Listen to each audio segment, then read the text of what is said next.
हमारे सभी भाई बहनों का यीशु मसीह के नाम से अभिनंदन। आज हमारे साथ एक बहुत ही युवा भाई हैं जिनका नाम है आशीष शर्मा। ये शशिपाल शर्मा जो हमारे मुंबई के ग्रुप लीडर हैं, उनके भांजे हैं ये। तो इनकी एक बहुत सुंदर गवाही है अपने मसीही सफर को लेकर। तो आइए हम आशीष से सुनते हैं उनका मसीही सफर कैसे शुरू हुआ। तो आशीष, आप हमें बताइए कि आपका मसीही सफर कैसे शुरू हुआ और कहाँ से शुरू हुआ। अ, वैसे तो मैं पहले धन्यवाद देना चाहूँगा प्रभु का जिन्होंने मुझे अभी गवाही के लिए खड़ा किया, और आपका भी जो आपने मुझे प्लेटफॉर्म दिया। मैं ये बताना चाहूँगा कि वैसे तो मैं क्रिश्चियन परिवार से ही में ही बड़ा हुआ। पर क्योंकि बचपन से मतलब मेरे को जो गॉस्पेल जिसका प्रॉपर अंडरस्टैंडिंग मुझे 14 ईयर्स के एज तक आया। उसके हम्म। पहले मुझे बेसिक ऐसा नॉलेज था कि मतलब जैसे बुराई से दूर रहना है, गलत काम नहीं करना है, फिर पाप नहीं करना है, प्रभु प्रभु यीशु मसीह परमेश्वर है, और मूर्ति पूजा गलत है। तो ये बेसिक फंडामेंटल्स मुझे थोड़े पता थे, और मैं उसको रिलीजन की तरह ही मतलब समझता था और वैसे ही फॉलो करता था। आउट ऑफ फेयर, अगर आप नहीं करेंगे तो परमेश्वर नर्क में डाल देंगे। तो वैसे टाइप का मेरा था। तो उस तरीके से मैं थोड़ा सा मतलब रिलीजन के तौर पे उसको फॉलो करता रहता था। और और फिर उसमें भी मतलब मैंने कई चीजें गलत करते ही गया, ऑब्वियसली, बिकॉज ऐसे तो है नहीं कि सबको सब में पाप है। तो उसका उस चीज का आइडिया नहीं था मुझे, बट मैं फिर भी ट्राई करता था। ऐसे धीरे धीरे जब 15 ईयर्स में मेरे को सबसे पहले जो मेरे फ्रेंड ने जो मुस्लिम था, उसने मेरे को क्वेश्चन किया था सबसे पहली बार। तो तब जब जब मैंने जाके तब मैंने खुद से थोड़ा बहुत पढ़ा, और मैंने फिर समझने की कोशिश की कि यीशु मसीह ने जो किया। मेरे को पहले ये समझता था ओल्ड टेस्टमेंट है, न्यू टेस्टमेंट है। यीशु मसीह ने हम लोग को न्यू आज्ञाएं दी है, न्यू टेस्टमेंट दिया है, नया क्या बोलते हैं, वायदा किया है। तो बट उसका और ओल्ड टेस्टमेंट का इंटरलिंक कैसे था वो नहीं समझता था, और यीशु ने जो किया उसका क्या इम्प्लीकेशन है, उसका क्या रिजल्ट है, हमको क्रिश्चियन लाइफ कैसे जीना है उसका, वो कैसे चलता है, वो सब के बारे में मुझे आइडिया नहीं था। पवित्र आत्मा आता है वो सब नहीं था, पता नहीं था। तो वैसे ही मैं फॉलो करता था, और मेरा बेसिकली दोगला टाइप का जीवन था, जो कि मतलब जैसे घर वालों के सामने और लोगों के सामने थोड़ा अच्छे से रहना, बट बाहर जाके तो अपने आप को रोक नहीं सकता है, तो क्योंकि वचन नहीं था अंदर, तो मैं वही करते गया, जैसा मतलब फ्लो फ्लो में चलता गया मेरा हम्म। वैसे। तो मुझे आपसे ये पूछना है यहाँ पर कि आपने बोला कि आप एक क्रिश्चियन परिवार में पैदा हुए थे, जैसे कि हर कोई यही होता है कि किसी न किसी धर्म में पैदा होता है। तो वो बच्चा जब बड़ा होता है तो उसको लगता है अच्छा ठीक है, मुझे चर्च जाना है, मुझे ये सब करना है जो ये कह रहे हैं। तो अंदर से क्या आपको कभी भी एक रेजिस्टेंस लगता था कि एक रिबेलियन की, मैं ये सब क्यों कर रहा हूँ, सिर्फ इनके कहने पर करना पड़ रहा है मुझे, ये सब कुछ ऐसा लगता था कभी? अ, मतलब ऐसे नहीं लगता था कि मुझे नहीं मानना है, मैं क्यों करूँ, ये लोग क्यों, ये लोग बोलते हैं जबरदस्ती कर रहे हैं, वैसा फीलिंग नहीं था। इवन दो मुझे ऐसा फीलिंग कभी कभी आता था जब मैं ऐसा लोगों को देखता था, जब मुझे करने का मन करता था, बिकॉज मुझे ये पता था कि जो गलत काम है वो उसका अंडरस्टैंडिंग था कि ये पाप है, परमेश्वर को पाप और ऐसा जीवन नहीं पसंद है, परमेश्वर के लायक नहीं। बिकॉज मैंने बिब्लिकल स्टोरीज सब पढ़ी थी, बचपन से मुझे सिखाया था एडम के बारे में, इब्राहिम, सब कुछ पता था, मतलब ओल्ड टेस्टमेंट संडे स्कूल में सीखता था।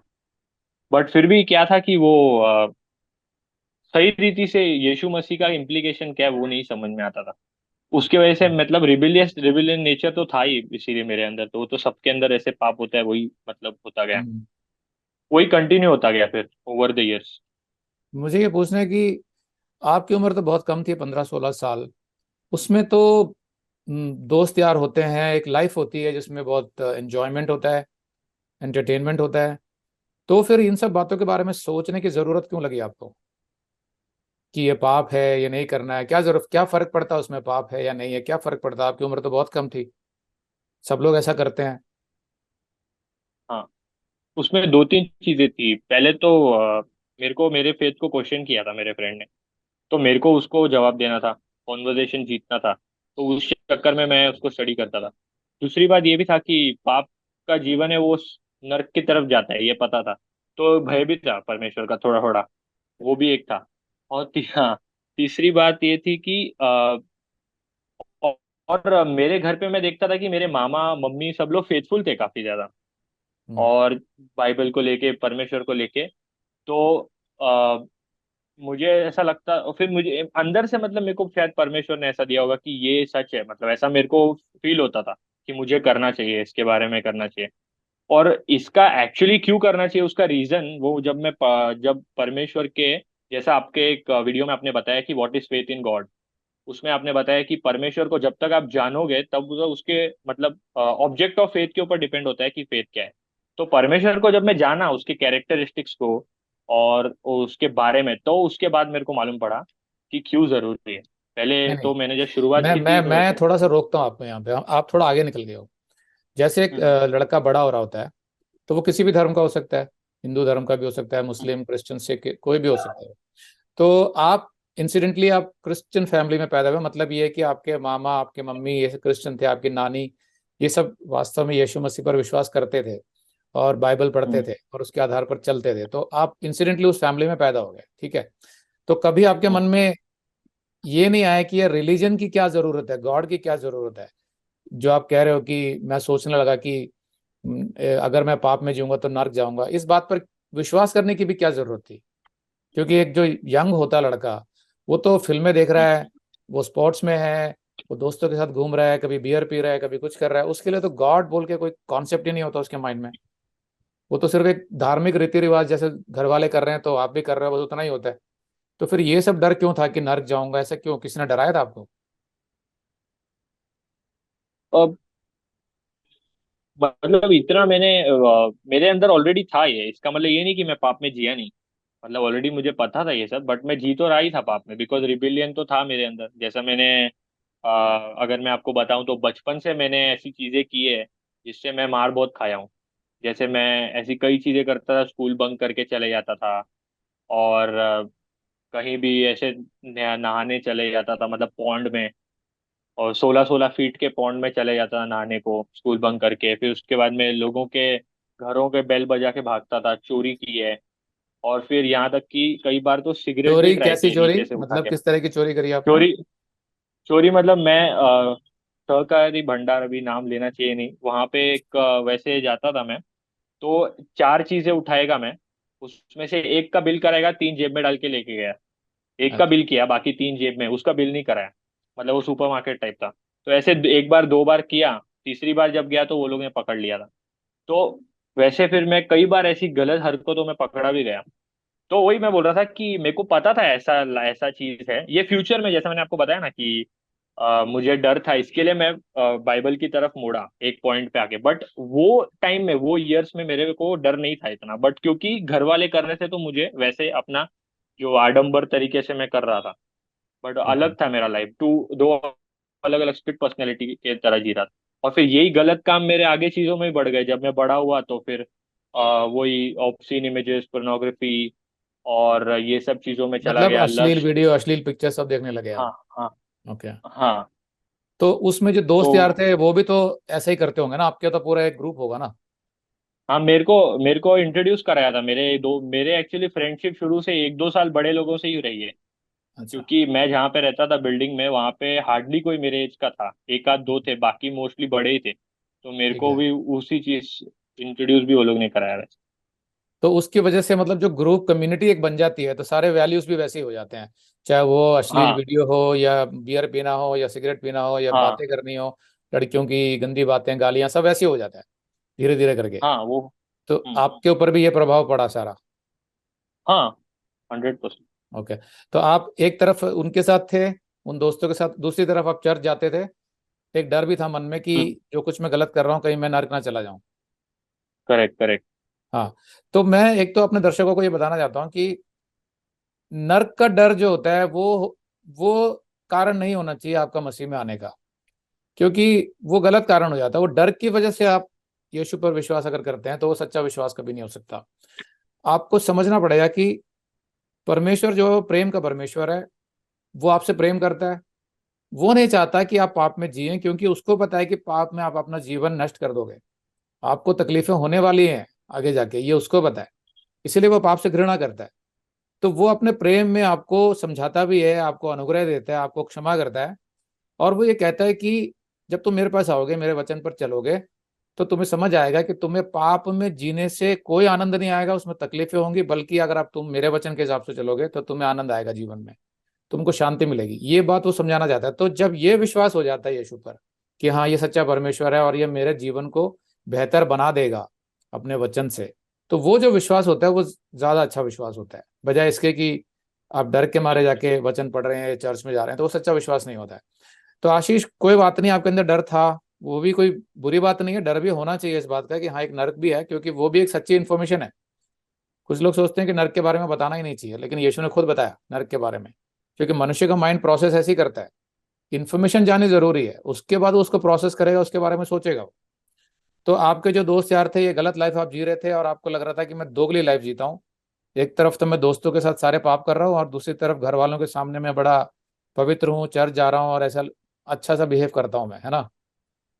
तो हम्म। इसके बाद फिर लाइफ में क्या हुआ आगे जाके, स्कूल में, कॉलेज में, जो भी आप करते थे, कैसे चली आगे लाइफ आपकी? तो ऐसे ही चलता रहा। बट क्योंकि झूठ तो जितना छुपाएंगे उतना बाहर आता है, तो मैं हम्म। ऐसे कंसील करता गया, अलग लाइफ जीता गया। बट कभी ना कभी वो बाहर आ जाता था। जैसे मुझे सिगरेट पीते हुए पकड़ा था मामा ने, रेड हम्म। हैंड। और कई बार फिर मैं ऐसे जैसे मैंने आपको बताया, पार्टीज, बर्थडे पार्टी हो रही है, 12 बजे केक काटते हैं आजकल, ये अलग ही कल्चर है। तो अच्छा। वो रात को 1-2 बजे आना पार्टी के बाद, और फिर ऐसे कभी कभी ड्रंक स्टेज में आता था। तो अच्छा, वो घर में शराब फिर पीते उनको थे या पता बियर चल। पीते थे आप उसमें? मतलब आप सर वो अल्कोहल, अभी, लिकर लिकर लेते थे या बियर ही लेते हाँ, थे? नहीं, बियर भी पिया था एक बार तो। और एक बार कई बार मैंने वो भी पिया है, विस्की, जो अल्कोहल। हम्म। तो ये विस्की जब पहली बार पिया था तो कैसा लग रहा था, जब फर्स्ट टाइम इंट्रोड्यूस किया आपको? हम्म। कड़वी लगी थी ऑब्वियसली, बट बाद में फिर वो अलग ही था। वो मतलब एक नशा जैसा होता है वैसा ही। तो फिर अच्छा लगने लगा बट वो मतलब? मिला के दिया था ना, मतलब किसी चीज के साथ, हम्म। ऐसा।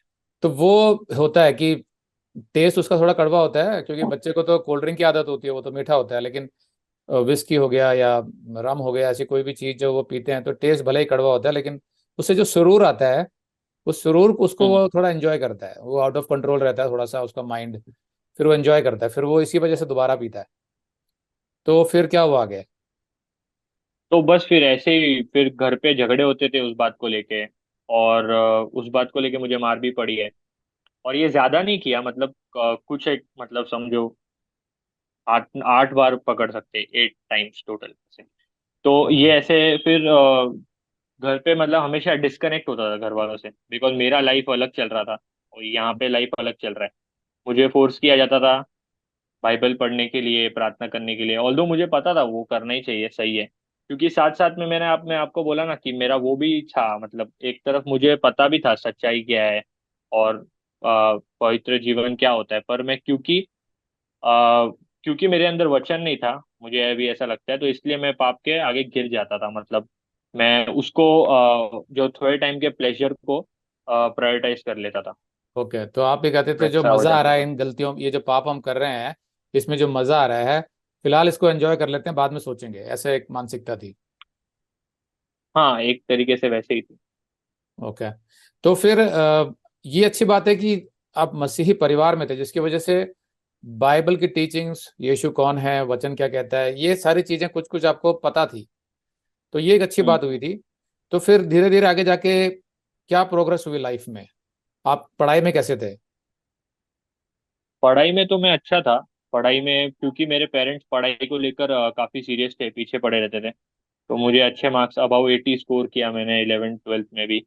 कॉलेज हम्म। भी मेरा अच्छा डिस्टिंक्शन से गया था, जो ग्रेजुएशन। पढ़ाई में मेरा कभी ऐसा कुछ प्रॉब्लम नहीं रहा। अभी भी इनफैक्ट पढ़ाई चल रहा है मेरा, फाइनल, तो सीएमए का।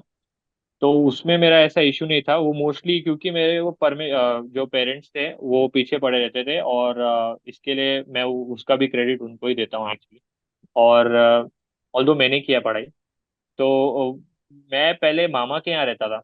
तो वहाँ पे मतलब मेरा जो कंपनी है ना, एक्चुअली वहाँ पे मेरा खराब हुआ 12 13 साल तक। फिर उसके बाद में मम्मी मेरे को अलग लेके आई, उल्लासनगर टाउन है एक, वहाँ पे अभी रहता हूँ मैं 8th स्टैंडर्ड से यहीं पे। तो यहाँ पे आके मेरा जो बचपन का जो मस्ती था वो सब सब कम हो गया। लेकिन फिर वो अलग चीजें चालू हो गई थी 11 12 के बाद से, जो मैंने बताया आप। हम्म। तो आपका जो यूथ था, यानी है कि जब आप इन पापों में जी रहे थे, तो गर्लफ्रेंड बॉयफ्रेंड वाला भी सीन था आपका? हाँ, एक पॉइंट पे था वो। ओके। बट क्योंकि मैं इतना ज्यादा वेलकमिंग नहीं है मेरा बिहेवियर, थोड़ा रूड हूँ मैं, एंग्री तो पसंद नहीं करता है तो नेचुरली कोई मुझे, तो खास करके लड़कियां। तो फिर वो उसमें मेरा कुछ ज्यादा प्रोग्रेस नहीं हुआ, और वो फिर मैंने इतना ज्यादा, थोड़ा बहुत था, इतना ज्यादा नहीं था वो। ओके। तो मैं इसलिए पूछ रहा था क्योंकि यही सब कॉमन प्रॉब्लम्स होते हैं यूथ में आजकल। हाँ। मैं कह सकता हूँ कि वो जो आजकल जो इन्फ्लुएंस है मीडिया का, टीवी का, इंटरनेट का, फिल्मों का, उसकी वजह से यूथ को लगता है कि लाइफ का मतलब ये होता है। क्योंकि क्या होता है कि जो पिक्चर समाज प्रेजेंट करेगा बच्चे को, बच्चा वही एक्सेप्ट करता है। एक टाइम था जब लोग जो है, टीवी नहीं होता था घरों में, फिल्में इतनी ज्यादा नहीं देख पाते थे थिएटर में जाके, इंटरनेट था ही नहीं। तो क्या करते थे लोग, जो है अपने बच्चों को भगवान के बारे में, परमेश्वर के बारे में बताते थे। तो बच्चे वो सुनते थे, उनके दिमाग में ये रहता था कि हाँ एक ईश्वर है, चाहे वो किसी भी धर्म का हो। तो वैसे ही संस्कृति बढ़ती गई आगे। लेकिन वो कल्चर अब पूरा चेंज हो गया है। अब बच्चे जो है माँ बाप से सीखते नहीं है ज्यादा, वो इंटरनेट से सीखते हैं, टीवी से सीखते हैं, फिल्मों से सीखते हैं। और अपना एक वर्ल्ड व्यू बना लेते हैं कि हमारे हिसाब से जीवन ऐसा है और यही अच्छा है, इसी में मजा है, इसी में आनंद है। यहीं पे शैतान काम कर रहा है आज युवाओं के जीवन में। जबकि परमेश्वर का वचन हमें बिल्कुल डिफरेंट बातें बताता है। जब आप बाइबल को पढ़ते हैं, तो आशीष को ये सब बातें पता थी, लेकिन फिर भी आशीष डिलिबरेटली, जानबूझकर पापों में जी रहे थे, सोच रहे थे कि इसमें एंजॉयमेंट है। तो मेरा सवाल ये कि जो पापों में आप जी रहे थे, उसमें आपको मजा आता था, एंजॉयमेंट थी, फन था, सब कुछ था, तो वो छोड़ने की जरूरत क्यों पड़ी?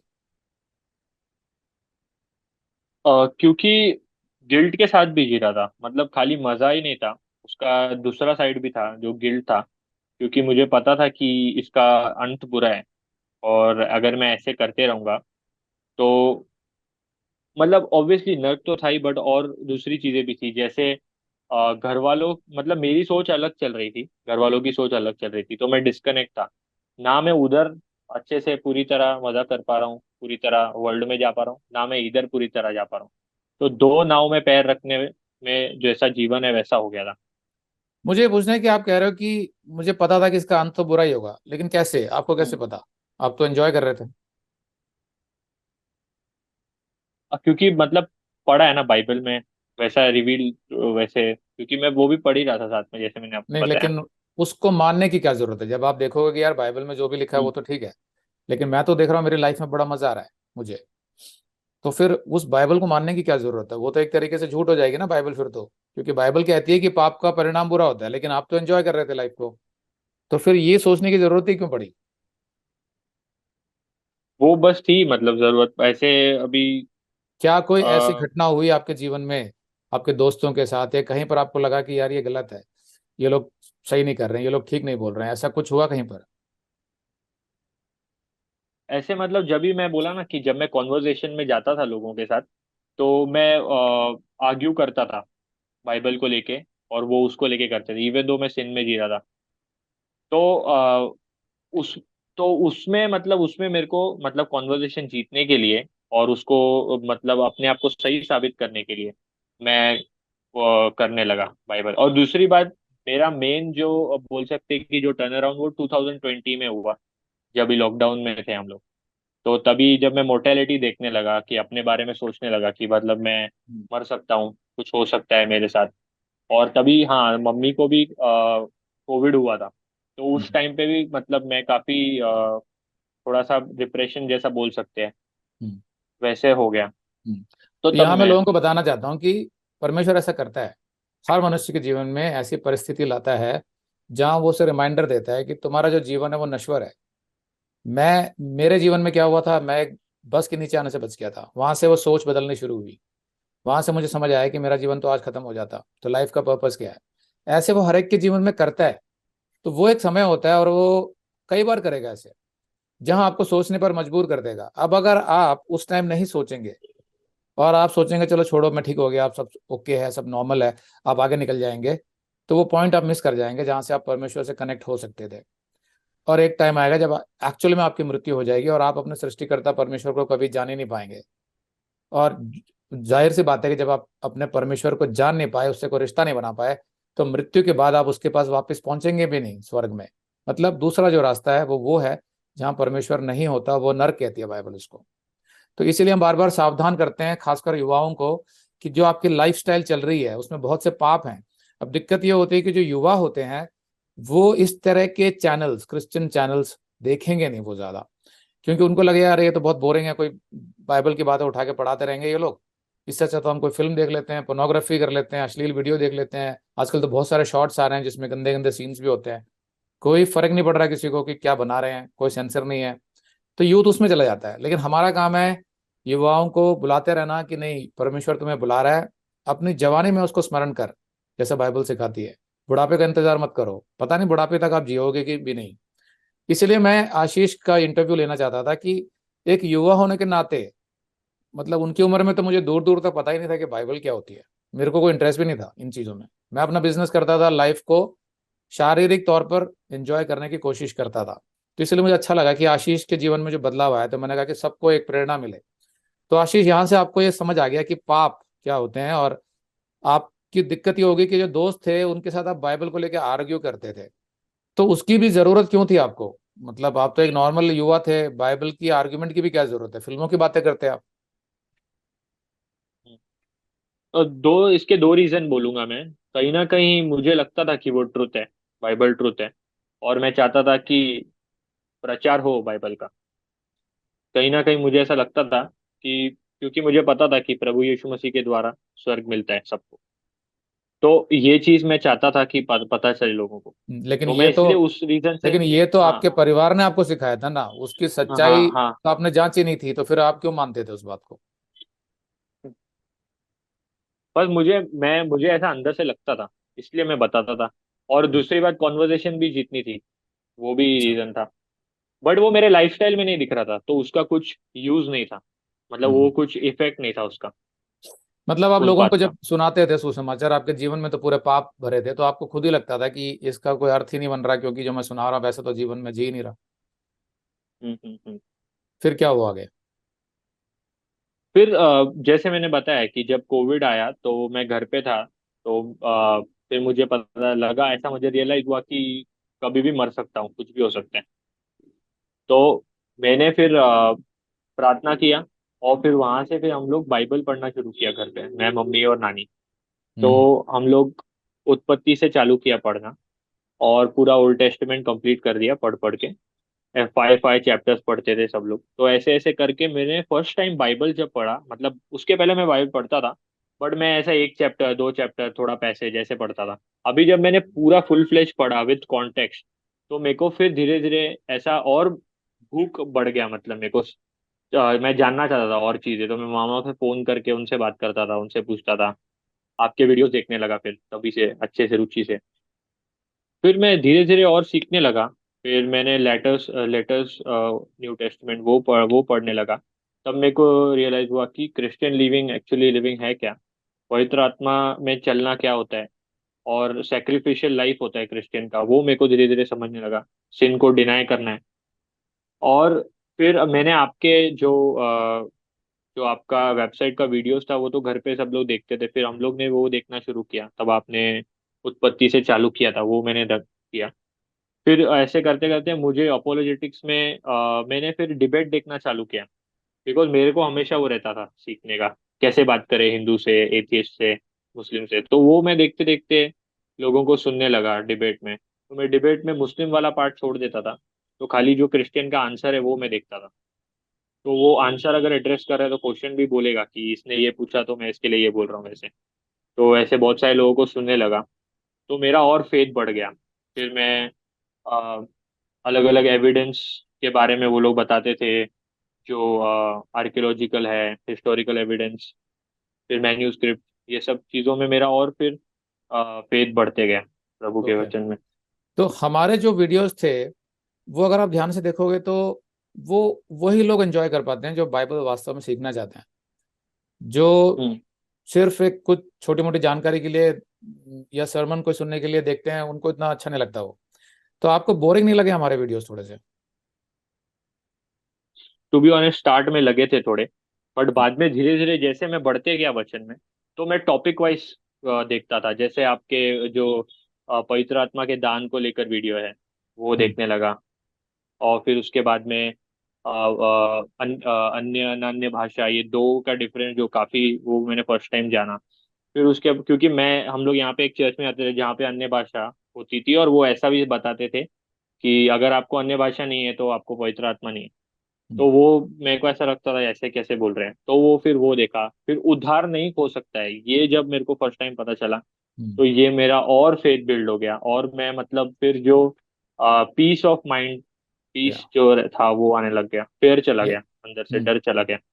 यही मेन पॉइंट है कि मैं समझता हूँ जो लोग ये कहते हैं कि उद्धार हो सकता है, वो अभी मसीहत को समझे नहीं है, वो अभी परमेश्वर के प्रेम को, उसके अनुग्रह को समझे नहीं है। उसके बहुत सारे तर्क हैं जो मैंने अपने वीडियो में भी दिए और दूसरे लोग भी तर्क देते हैं, लेकिन पूरी की पूरी मसीहत इस बात पर टिकी हुई है कि आपका जो उद्धार वास्तव में अगर हुआ है तो वो अनुग्रह से हुआ है। ये जरूर है कि आपने मन फिराया, मन फिराकर आपने यीशु के बलिदान से मिलने वाली क्षमा को स्वीकार भी किया, यीशु को अपना एकमात्र परमेश्वर और उद्धारकर्ता भी स्वीकार किया, और उसके वचन पर चलने का निर्णय भी लिया।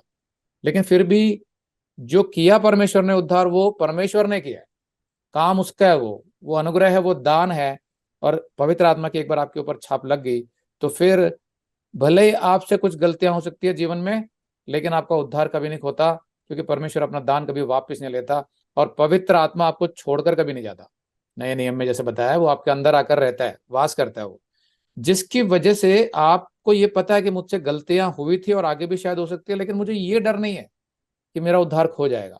लेकिन उसका मतलब ये भी नहीं है कि कोई सोचे कि चलो भाई, अब तो कोई चिंता की बात ही नहीं है, तो वापस पाप करो। जाहिर सी बात है कि आशीष खुद कह रहे हैं कि जो पाप थे उसमें मुझे पता था कि मेरा परिणाम बुरा है, कहीं ना कहीं उनके बुरे अनुभव भी हुए, जिसकी वजह से पाप में वापस जाने का तो कोई अर्थ ही नहीं है। लॉजिकली आप पहले पाप में जी रहे थे, आपको लगा कि नहीं मुझे पाप में नहीं जीना है, उसमें प्रॉब्लम्स हैं, उसमें दिक्कतें आ सकती है लाइफ में, इसलिए आप उद्धार को ढूंढते हुए यीशु के पास गए। अब जब उद्धार हो गया तो वापस पापों में क्यों जाएंगे आप? तो वो जो शिक्षा है कि भाई जिसको ये अश्योरेंस मिल गई है, आश्वासन हो गया कि मेरा तो उद्धार नहीं खोएगा, वो वापस पापों में चला जाएगा, वो लोग प्रभु का मैसेज समझे ही नहीं है।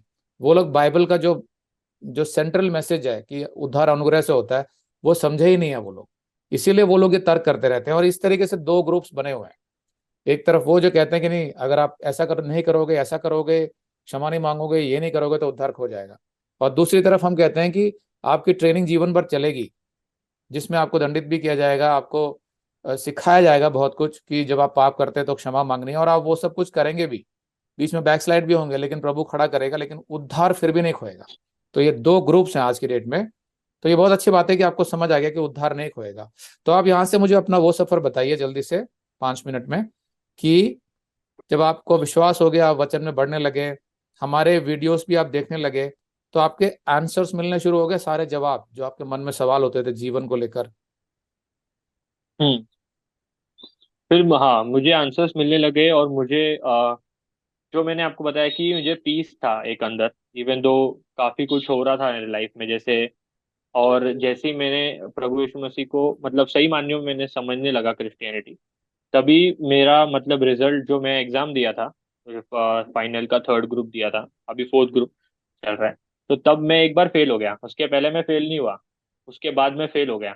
तो मेरे को ऐसा लगा कि ऐसे कैसे हो सकता है कि मैं अभी प्रभु में आया तो मैं अभी फेल हो गया, पहले प्रभु में नहीं था तो पास था, पास हो रहा था, एक बार भी नहीं। तो फिर उसके बाद में मेरा और मतलब मैं प्रभु के नजदीक गया, ताकि मुझे ऐसा लगता है प्रभु ने इसलिए किया ताकि मैं और प्रभु के नजदीक जाऊं। और मतलब मुझे परीक्षा में परमेश्वर ने जानबूझ के डाल दिया, ट्रेनिंग जैसा आप बोलते हो, हम्म। जैसे दाऊद का भी हुआ था, उसी रीति से। तो धीरे धीरे मुझे फिर समझने लगा कि प्रभु ने क्या, जब हम आत्मा में चलते हैं तो हमको रिवील होता है कि हमको पता चलता है कि क्या चीजें सही है, क्या चीजें गलत है, ये क्लियर कट समझ में आता है, किसके साथ रहना है, किसके साथ नहीं रहना है, कौन से समय पे कहाँ उपस्थित होना है, कहाँ पे नहीं होना, ताकि हम्म। पाप में ना पड़ सको। तो वो सब चीजें क्लियर कट समझने लगी। फिर मुझे मतलब बेसिक पर्पस आ गया लाइफ में। पहले पर्पस कोई अगर पूछता है तो कोई आंसर नहीं होता, जैसे किसी के पास आंसर नहीं होता। अब बेसिक पर्पस है लाइफ का कि भाई प्रभु को का प्रचार करना है, और जो गॉस्पल है वो बताना है, और अपने ग्लोरीफाई करना है गॉड को। ये बेसिक पर्पस है, और यही ओके। सेवा है। कहीं पर भी आप जाओ, कोई भी और काम करो, तो तो ये आपको चीज। ये भी समझ आ गया कि जो भी फैसले करने हैं वो वचन के आधार पर करने हैं, बाइबल के आधार पर करना है। बिल्कुल। तो मतलब ये भी समझ आया कि जब आप शादी करेंगे तो एक विश्वासी लड़की से ही करेंगे जो अच्छे से वचन में बढ़ी होगी। ऑब्वियसली। ओके। ये भी समझ आ गया कि जीवन में जब आप जॉब करेंगे तो उसमें इस तरीके से काम करेंगे जैसे आप यीशु के लिए कर रहे हैं, पूरी ईमानदारी पूरी सच्चाई से काम करेंगे। और जैसे आपका अटेंडेंस है, सुबह कितने बजे पहुंचना है, टाइम से पहुंच रहे हैं, कोई बेकार का बहाना मार के छुट्टी नहीं कर रहे हैं। ये सारी बातें समझ आ गई आपको कि मसीही जीवन क्या होता है। हाँ, ओके। क्योंकि हमको परमेश्वर को रिफ्लेक्ट करना है, बिकॉज हम इमेज ऑफ गॉड है, तो हमको वैसा ही चलना है। ओके। क्या आपको ये भी पता है कि इस तरह का जब जीवन जीते हैं और बाकी चारों तरफ तो अ, बहुत सा भ्रष्टाचार है, झूठ है, बेईमानी है, स्वार्थ है, लालच है, और सारा संसार वैसे ही चल रहा है, भले ही वो कितने भी बड़े बड़े धार्मिक झंडे गाड़ लें, लेकिन चल तो वैसे ही रहा है सब कुछ। ठीक है, लोग टैक्स हम्म। नहीं देते, जीएसटी नहीं देते, हर जगह झूठ बोलते हैं, हर जगह रिश्वत दी जाती है, वैसे ही चल रहा है। तो वो लोग तो आपको सताव करेंगे क्योंकि आप मसीह के लिए खड़े हो रहे हैं और सच्चाई में चल रहे हैं। तो क्या आप इसके लिए तैयार हैं?